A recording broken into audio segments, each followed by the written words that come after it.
Will we save the Yezidi people?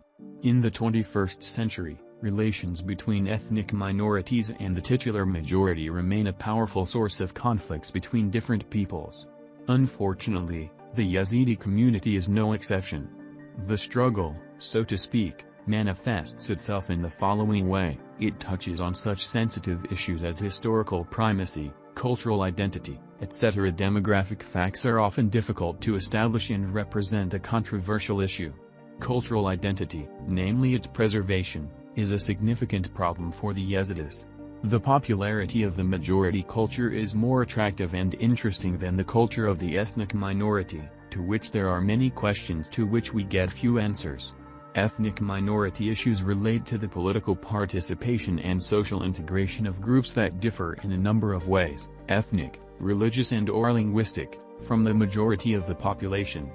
The political as well as scientific perception and interpretation of the problems of ethnic minorities are closely linked to the history, identity and institutional framework of societies and states.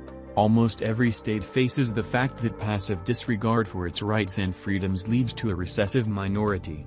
In reality, despite the diversity of government declarations, national diversity within the state is considered by them both in theory and in practice to be a problem.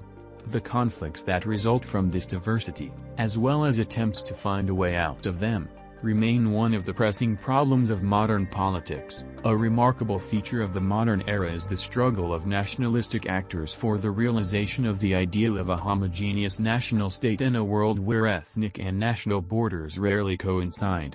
It is in the context of this struggle and the theories created within it that intrastate diversity appears as a problem that needs to be solved. These problems should be solved not only by the state, but also by communities, because, in the example of the Yezidi community, no one knows the Yezidis better than the Yezidis themselves.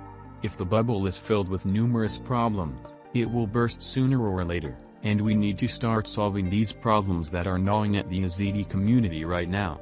There are several ways out of this situation: be socially active, to talk about the problems of the Yezidi community, to educate your children, support representatives of your community, not to follow the path of marginalization, respect women's rights and end problems with early marriages. The above-mentioned ways of solving problems are complex, and it is necessary to carry out scrupulous work to achieve these goals, because the future of the Yezidi nationality is at stake.